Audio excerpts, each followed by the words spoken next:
Hello, welcome to EPG Pathsala.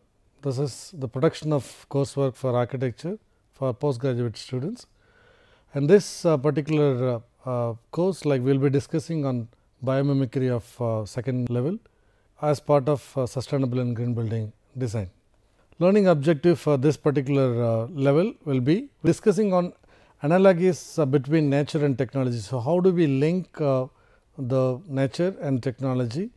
What are the principles of biomimicry which you can able to take into, and then when you are designing, so what are the approaches which you can take, and generally like we have two broad approaches like we can able to classify, and then how do we incorporate the basic 9 principles of nature into design. This is the broad objective of your learning for this particular module. And the first one, as we can discuss here in broadly, the analogies between nature and technology, and we can see here how the concept of analogy can be taken into courses. As we know that like it is going to be the natural system in one side and what is the technical system which we are going to develop. These two are going to be in both the sides. So, what we need to do is like when we are trying to develop a new system to solve the human problem. So, we need to take the technical system into consideration first. We need to understand what exactly the technical system requires, and then what we need to do is we need to look into a biological system which can be similar to that. For example, I gave you example in the module 1, the biological system which are similar to the technical system. For example, I can give you an example. The biological system can be the lotus leaf, the technical system can be self-cleaning surfaces. So, to design a self-cleaning surface, we are looking for a biological system which can be similar of its nature. What we need to do is at first level, we need to compare the form between these two, so that we need to be sure whether we have selected the right biological system to take inspiration or to imitate its technique or its form or its material or its process. So, we need to ensure ourselves, yes, are we selected the right biological system to imitate our technical system. Then what we are doing is we are doing this separately. We are doing the technical system in a present state. So, what is the technical system in a present state? For example, again I am trying to take the example of the lotus leaf, or we can even take a building for example. A normal building skin we are doing just as an independent agency, because like we are doing a wall as a skin of the building. Let us take an example, and then we are trying to put glass and other things. So, we are designing, and when we are discussing what is the present state of that particular technical system, and then from that we are trying to understand, we are trying to list it out. These are all the problems, these are all the issues which needs to be addressed. For example, when you are designing the wall for a particular building, or we are calling this as a skin for a particular building, we are seeing that what are the issues which are related to the wall or the external facade of the building.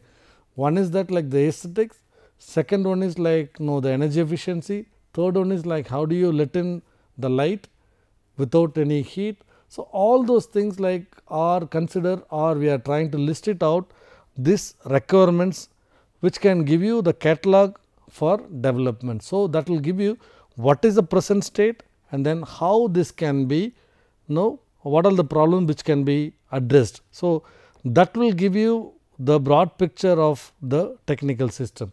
And then similarly, we are also trying to take the biological system which are very closer to this particular technical system, and then what is its present form. So, what is the present condition of that particular biological system, how does that system has been evolved, how it has been living, how it has been surviving, how it is generating energy, etc., etc. So, you can understand what is the present state of that particular biological system. Then projection onto technical requirement catalog, which is similar to your technical system. So, to solve any particular design from this present state of the biological system, you are developing, okay, these are all the possible ways in which we can able to integrate these two so that we can able to get a proper one. That is what, when it comes to the requirement of cataract development, projections into technical requirement catalog, we are trying to compare both, and then we are arriving a common, which is the technical production designed with biological or biomimetic approach. So, this is how normally the biomimicry design has been done. So, whenever you want to develop any new design with an inspiration from a biological system, you take the technical system separately and then understand it in a present situation, how it has been, and then you list out what are the requirements which needs to be addressed, how we can take the help of the biological system to address those issues. That we need to take it separately, and then you take a biological system which is very closer to that. That is what, like, without doing a comparison, if you do the study, then if you find in the later stage, like, it is not going to helpful to you. So, at the stage 1 itself, you need to compare these two systems in such way that you are taking the right biological system for getting the input for your technical system, and then understand how the biological system is in a present position, understand its limitations, understand the possibilities, and then project how the technical requirements can be brought in as a catalog, and then we can do a combination or a comparison of both, and then finally we can arrive the technical production design with biomimetic approach. So, this is how the biomimetic design has been worked out. So, in the following slide, we will be discussing how this can be taken into, this is the premature stage, or in a broader concept which can explain to you, yes, how we can able to link the design, and then how we can take the biological system, and how we can put these two together, so that at the end of the day you are getting a design which is inspired by any biomimetic design. These are all the principles which you can see in the earlier module. I explained to you the nature can be used in 3 categories. One is nature can be used as a mentor, it can be used as a model, it can be also used as a measure. So, you can use the nature only as a mentor. So, you are not able to see beyond certain limits. There are certain principles of the nature which you can't be able to understand. So, what you have to do is, like, you cannot get into that, like, you just have to, because it will take some more time for the scientist to get an understanding of what really happening. So, we just have to take that as nature as a mentor. There are certain principles which you can able to directly relate. So, you can take that as a model, and then you can also use the natural process as a measure. You can clearly see here the 3 process. One is design nature as a model. So, here you can see that, like, now you have to create something new for when and where, and then the process is an integration, that is, like, you have to discover and then you have to do an abstract, so that, like, you can get. Why you need to do is, like, you can create more ideas, you can get more novel ideas, likely life friendly ideas you can also get, and then pre-tested and proven ideas you can get, and beautiful ideas also you can get, as well as you can also take your elegant ideas, so that you can use nature as a model. So, you can create nature as a model, which is a loop again, as I told you. You have to discover the natural model, and then you have to abstract it, because you can't use it directly. So, you have to abstract it in that whatever explanation I gave you as a natural analogy, and then how that abstract can be used, that you can use, so that, like, you can get more of such ideas. And then nature as a measure, I told you, you have to use when it is coming to the measuring, there are 2 major components which are coming into that. One is testing, and another one is, like, the results of the testing has to be audited, so that, like, you can be sure, yes, this process of evaluation is correct. So, whenever, like, this is the general industrial principles, like, people are doing it, because, like, whenever you develop a new technique or whenever you develop a new technology, you are putting that technology into a testing mode, and then you are generating some data. Those data has to be audited, and then you are confirming or reassuring that, yes, it is a proven technique. The same way, like, we are trying to do when we are using the nature as a measuring tool. By doing this, like, you can go for the pre-test for success stories, like, you can be sure, yes, by testing the nature as a success story, identifies the missed limits and opportunities. by doing the testing and auditing, that will also give you a broad picture what all the areas you missed out, which all the areas you are scoring high. So, by doing the testing and auditing, by generating numerical data, you are also benefiting. One is like you are sure about what you are doing, at the same time you also can get the positive and negative aspect of your process. So, positive in the sense like what all the areas you scored more, so that you can be confident, and the negative in the sense what all the areas you have to rework, what all the areas like which are weaker, you just have to rework, then only the closing loop which will be continue. And then you also need to keep on asking questions that like what would nature do, then only like you can complete the process of nature as a measuring process. And then the last one, the principle of the biomimicry can be used as design for nature as a mentor. As I told you, certain principles of the nature you may not be able to understand, it is going beyond your limit or beyond the scope of understanding at the present scenario. For example, nobody knows how the spider is generating the web with a minimum material, which the minimum material which I am talking about, it is a waste which has been generated from the spider's body. Just a saliva and then some amount of waste from the air, it can able to generate that web which I told you, which is like stronger than your steel for a given area. Nobody can able to understand. The humans are trying to imitate that. They could be able to achieve only 1/10 of that strength, which we are seeing the bulletproof jackets, the DuPont company, which they are doing it, which is the bulletproof jacket, which is again imitated from the spider web. But we can go very closer to that. We cannot imitate 100% with that. In those cases, like we are taking the nature as a mentor. So, we can see that the changes of the mindset broadens solution spaces. It also increases likelihood needs will be met and deepens the understanding of the context, because like we need to understand as a mentor. So, you can follow that, so that you can get the understanding of that sustainability, understanding of that product becomes broader, so that you can think the issues in a larger level rather than addressing the design issues only in a shorter level. So, these are the areas in which like you can see that the biomimicry can be integrated into the approach of your design. So, in broader sense, as I told you, the biomimicry can be used nature as a model, nature as a measure, and nature as a mentor.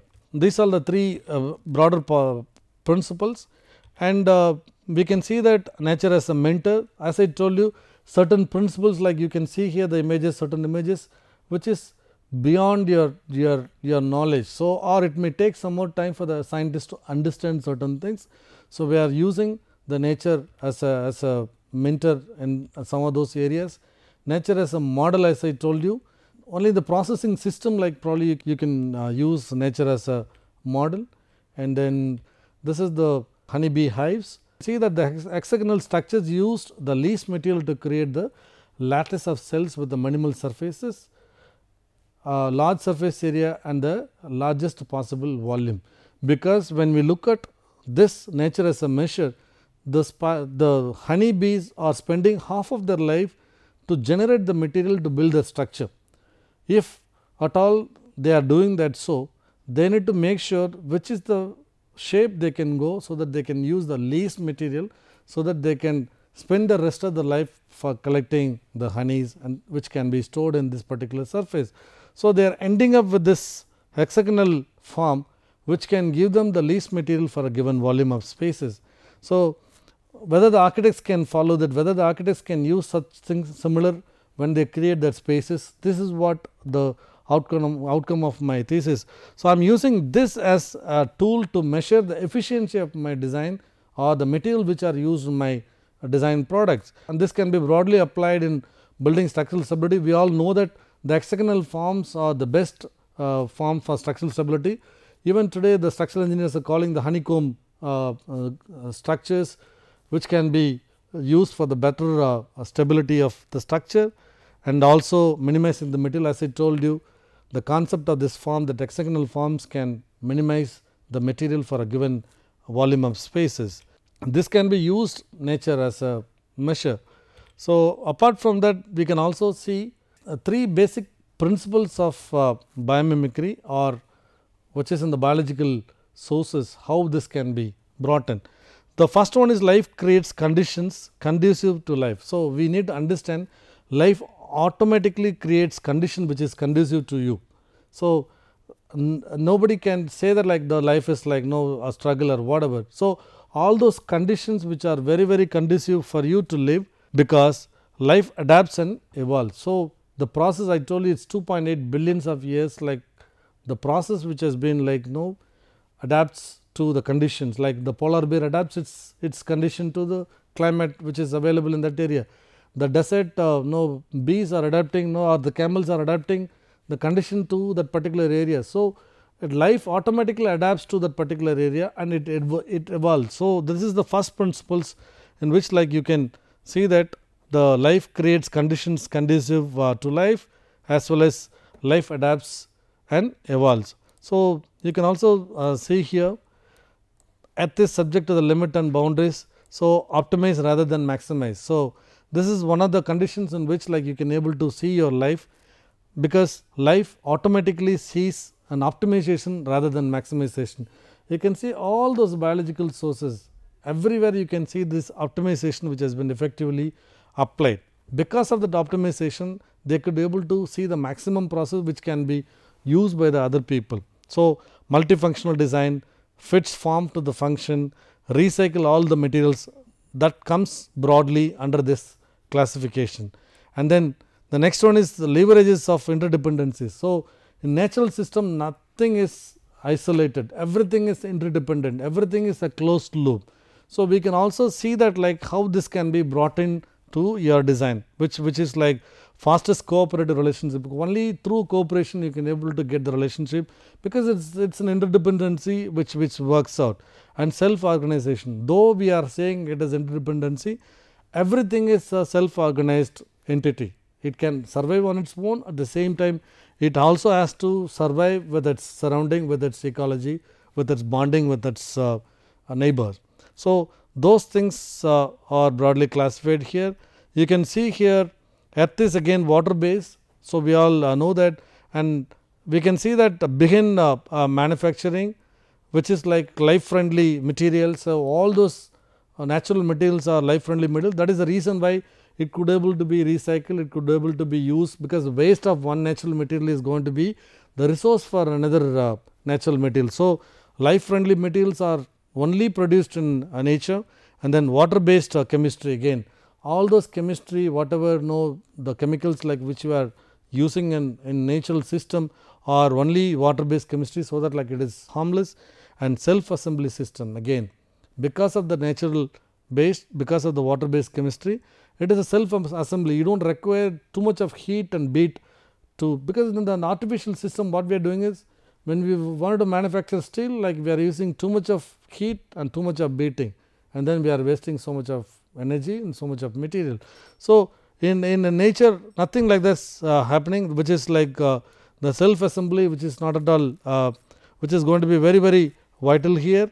And then natural systems are all resilient kind of process. So, which means like it is again redundant, and then decentralized and distributed, and then diverse. So, you can see that in nature no similar things are happening, which is diverse, but again it is the same.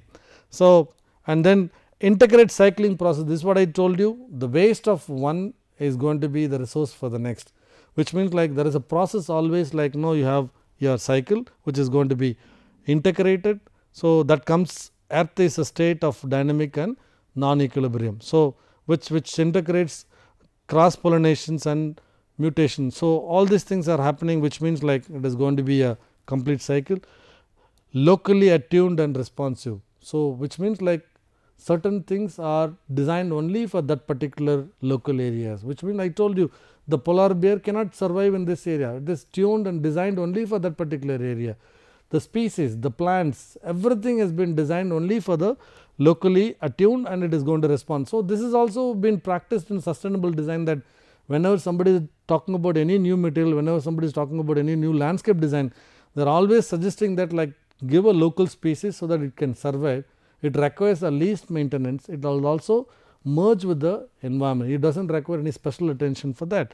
So, which means like locally attuned and responsive will give you the resourceful and opportunistic, so that like you can be simple, it can be integrated, it can be free of energy, which can require least maintenance for all these things. So, this can give you the basic principles, the first principles of your life, which means like life adapts and evolves, life creates conditions conducive to life.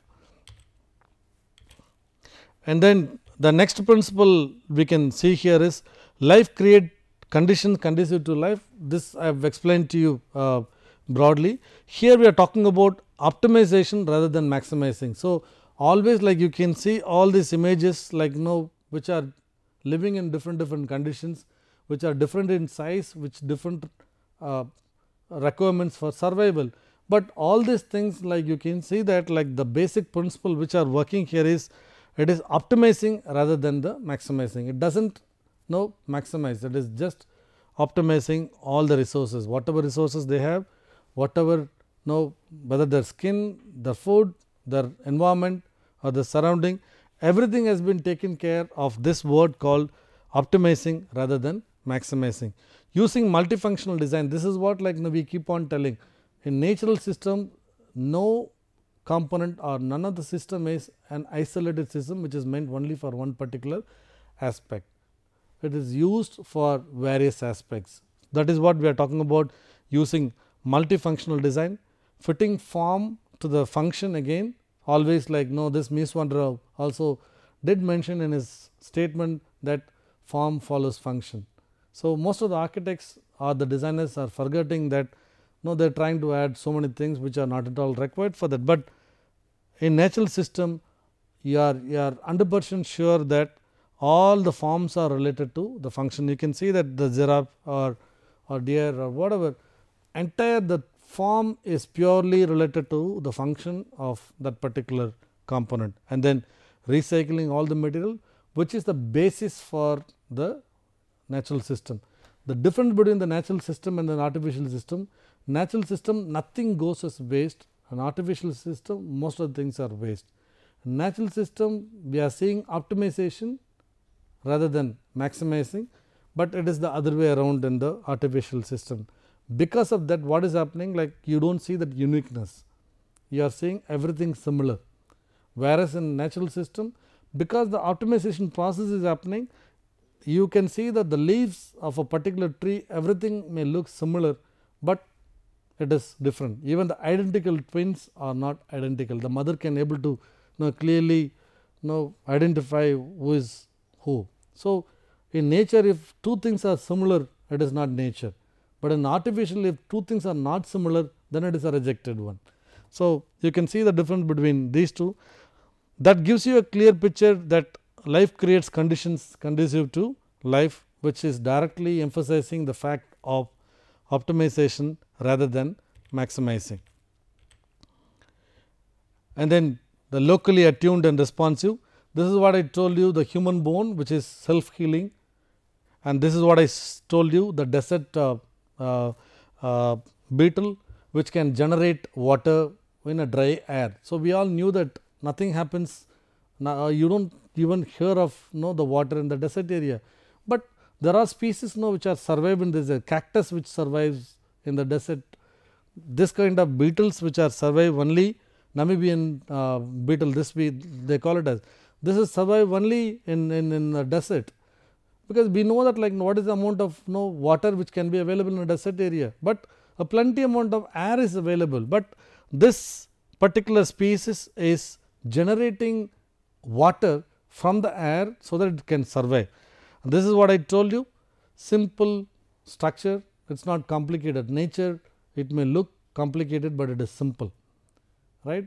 So, you can see that this is again self assembly, the seashells, the water based chemistry, all these things are produced only from the sea water, all your materials required for this is produced only from the sea water.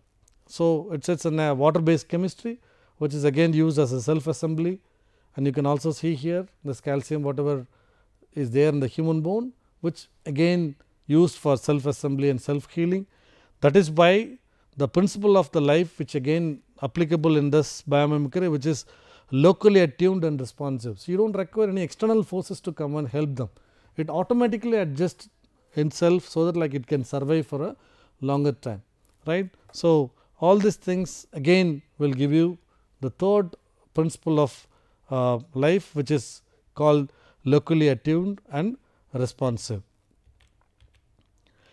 And based on this, like the biological design principles called biomimetics, which has been taken into two design approaches. So, we can see here from this picture, left hand side and right hand side, it is broadly classified as biology to design and design to biology. So, you can approach the biomimetics in both the ways, that is biology to design means like you discover a natural model first and then abstract the design of the natural model and then do a brainstorming session with the biologist or a botanist or a zoologist or anthropologist or whoever is involved in that, so that like they can give more idea, because they are having more understanding about that particular species, they are understanding more about that architecture of that particular natural component. So, what you need to do is you are trying to understand certain biological principles first and then you are trying to do an abstract of that biological system and then you are trying to catch hold of people who are working on that particular biological system. If it is a botanical species, then you have to discuss and you have to involve the botanist as a major role. He plays a major role because he knows much about that, and then you need to develop a new material or natural strategy, which we are calling it as emulation. That is like the person who is trying to do something and then the specialist. So, both are trying to jointly emulate certain natural strategies and then they have to evaluate whether it is workable and then it is coming as a design. This is too difficult for somebody to understand, because like you cannot, that is the reason why I told you nature can become a mentor in this area, because there are certain principles of the nature you cannot able to understand, you cannot able to map it, you cannot able to understand how exactly it is working, right. I told you the spider web of spider web cannot be imitated exactly as it is, but you can understand to a limit, right. So, that is the reason why using this technique we have very limited amount of outputs are there in the market today, but scientists are working, people are working on this particular aspect, that is biology to design. Next one is like pretty simple, because here you just have to identify a challenge. This is what the analogy comes into picture. So, you have a particular challenge and then you are trying to look a biological system which is somewhere closer to that. This works out for most of the cases. So, you identify the real challenge and then develop a design brief and then trying to look for a natural product which are similar to that and then trying to abstract it and then emulate it and then evaluate, so that like you get something closer to that, right. So, the termite mound is there, okay, fine. So, that is there at one side, but what you need to do is like you need to do a passive cooling technique for your building, fine, that is what your main agenda. There are many ways of doing passive cooling technique. So, you started looking for various biological system in and around and then you are trying to discover the termite mounds are closer to that and then you are trying to pick up that, you are trying to abstract it, because that is in a different scale, it is used in a different species, right, it is used for a different purpose. So, it cannot be used the same here. So, it has to be abstracted to the building level and then the scale and then the application, or whether you can use it in only one particular area or you can use it in a largest area. But the difference between the challenge to biology and then biology to design is that this one you can use it either part of the design or the whole, you can do any one. So, that is the reason why this becomes a very successful model than this, because in this model you have to use the entire process as it is, you have to use the entire process of the lotus leaf to the design of your paint. So, that is a lovely example of this, that is biology to design, because people have discovered the lotus leaf and then they have abstracted it and then they brought in the biologist and then they developed a system and then they have applied it. But whereas here it is like a termite mound to your passive thing. So, you need to achieve a passive design technique, and then you are trying to understand there are so many ways of doing it, and one of the ways how the termites are doing, you are picking up the technique and then only for that you are applying. Otherwise, like the material of the termite and then how the termite builds a structure, you are not interested in. But what is the principle behind that passive cooling technique? Can you able to abstract only that, and then you are trying to put it in your building? That is what makes a lot of sense. So, that is the reason why from the product to biology becomes very viable, because many people are using it, because the advantage, as I told you, it can be used as a part to the building or as a whole. So, you can take whichever way you want it. So, in a broader sense, the biological design also termed as top down, which means like you define the problem first and then search for the biological analogy, identification of appropriate principles, abstraction and detachment from biological model, testing, analysis and feedback, and design solution. So, this is the best example. For example, Mercedes-Benz, like when they wanted to develop a car, so what they have done is like they have taken the box fish and then they have imitated the same thing. Like you can see that the design is not evolved from the car. That car design, they don't want to take it as they wanted, but you can see the similarity of the shape of the box fish and then the car design as exactly the same, because they are forced to follow the entire system of this biological principle of this box fish to the next level of abstractions, and then do a basic skeleton, and then it has to be come out as a final design. So, this is what we call it as a top down model, which means like you are going from a biological system to the product. This is also one of the reason this is not been successful model. You don't find the Mercedes-Benz car of this model in the market, because it is a very peculiar design which they just want to try something which can be workable, right. So, that is also one of the reason it has not been effectively used. As I told you, biological design is very difficult to imitate, but whereas the next technique, the design to biology, is very useful. This is called the bottoms up technique, which means like you are trying to understand the biological research, or it is going the other way around. That is, you are getting the design solution and then you are taking the technical implementation, abstraction and understanding of the principles. So, all these things can give you can see here now how this has been addressed here in the Lotus inspired paint of self cleaning. It can also take in the other way around. A couple of examples also I can quote here.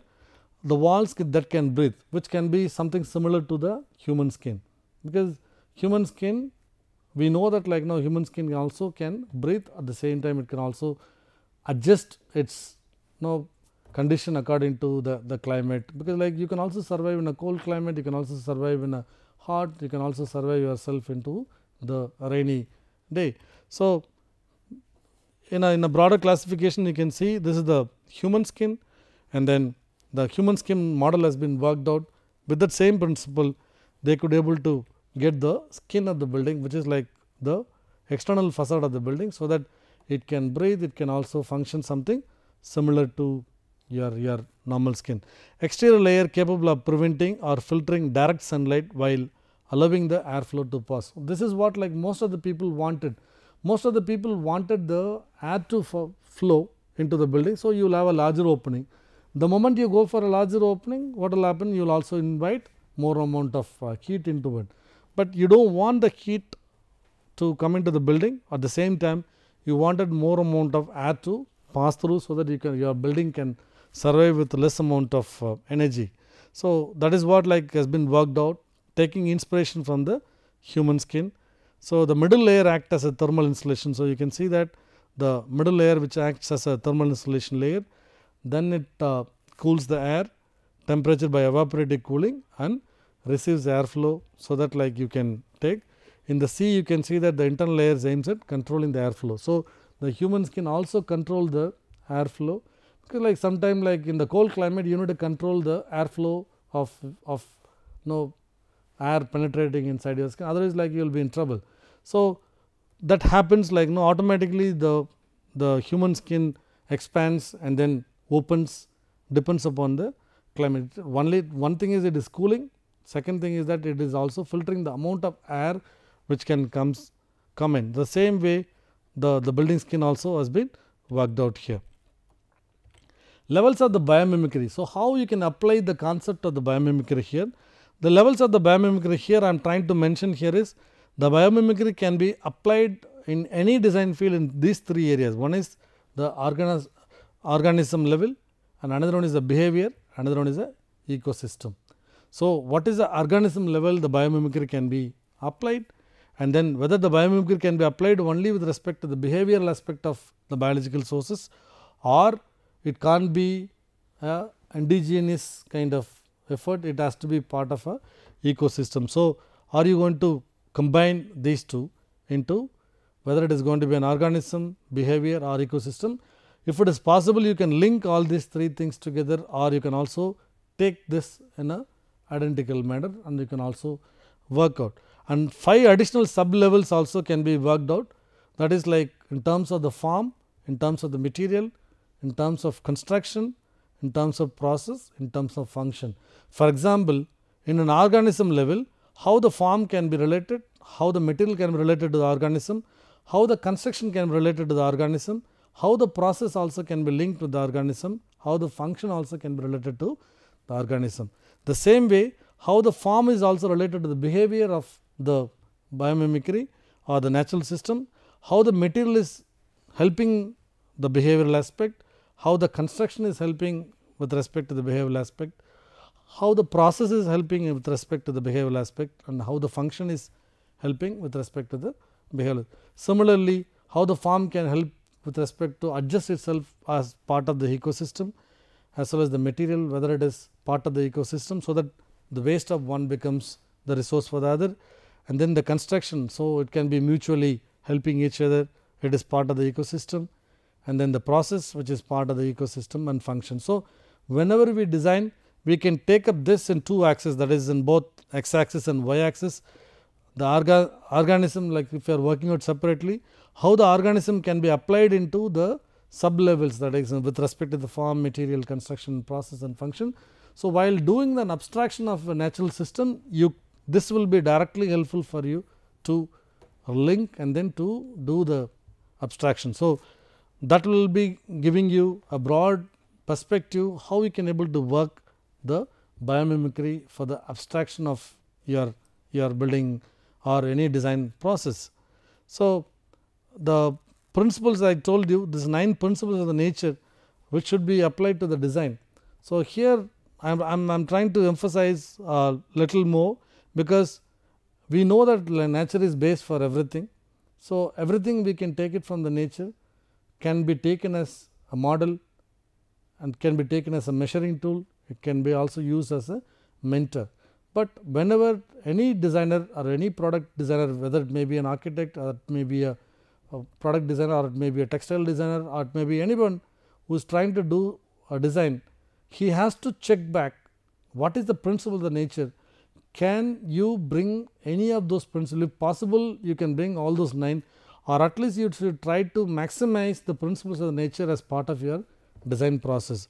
The first one is as simple as that: nature runs on sunlight, which means like for everything in this world, the sunlight is the major resource for energy.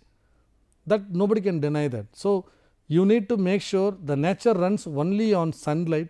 Can your building can take inspiration from that? Can your building runs on sunlight rather than taking any artificial energy to run? So, you can think of how you can able to integrate the sun into a building, or how you can keep the sun away from your building so that you can get only the light, not the heat. So, the rest is left to the individuals to decide. The next one is nature uses only the energy it needs, it does not consume more energy. But you can very well think about this in any building. Does all our building, does all our products uses the energy only it requires? Nobody cares, nobody bother about it, or we do not have accountability to choose this is the only energy it requires, so I am going to provide that. So, but you can take it from the nature that it uses only the energy it needs.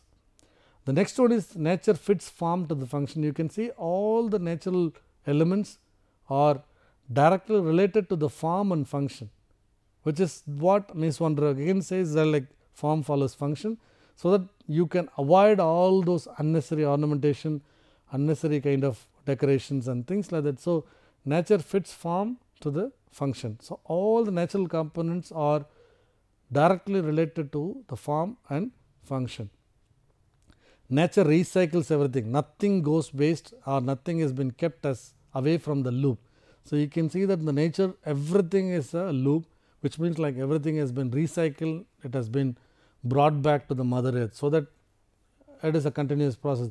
That is also one of the reason why it has survived for more than this 2.8 billion years, right. So, next one is nature rewards cooperation. Automatically this is very evident. You only when you cooperate with nature it rewards, when you are going against it we have to pay for it. So, nature rewards cooperation, and nature banks on diversity. So, we know that like in natural system no similar things are happening. I told you, if two similar things are there, and it is not a natural process, right, but that is the beauty of the nature.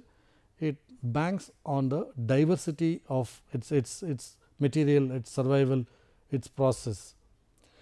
Nature demands local expertise. This is very essential. As a designer we need, because in the global world now we think everything is possible, whatever is designed in US, whatever has been designed in some other countries, it is still can be applicable here. We are simply aping the western concept, but that is not possible in a natural system. A nature demands local expertise. It requires only for that particular area you can use that material, that type of design, that type of food, that type of culture. Everything is linked with the local expertise. That is the reason why you see the different people with different attitude, different language, different ways of dressing, different ways of taking food, everything related to their association with the nature, because that demands the local expertise. They cannot digest any other food, right.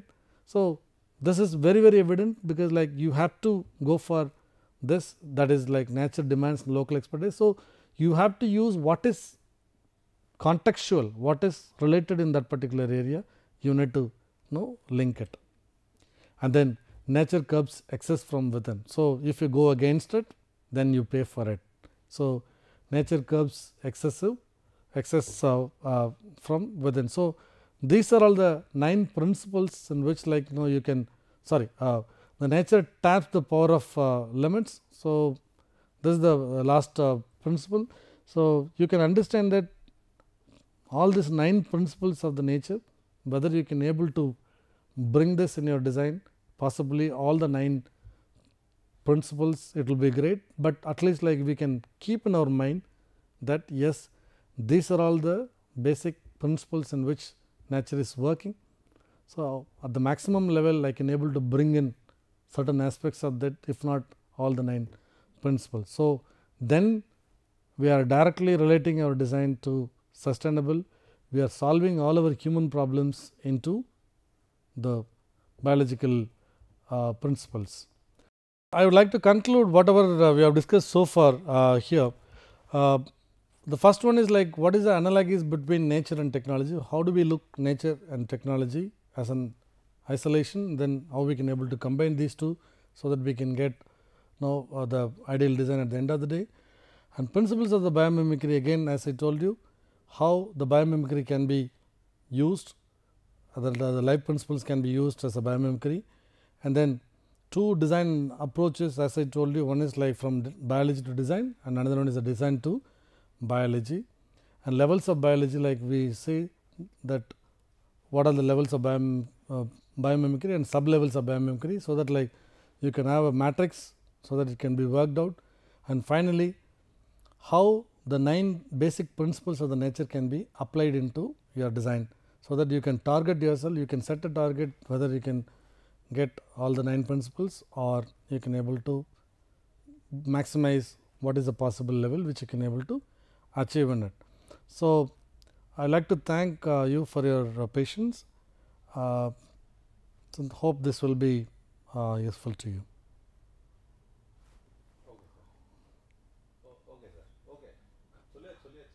இல்லை தேங்க்ஸ்னு முடிச்சிடலாமா?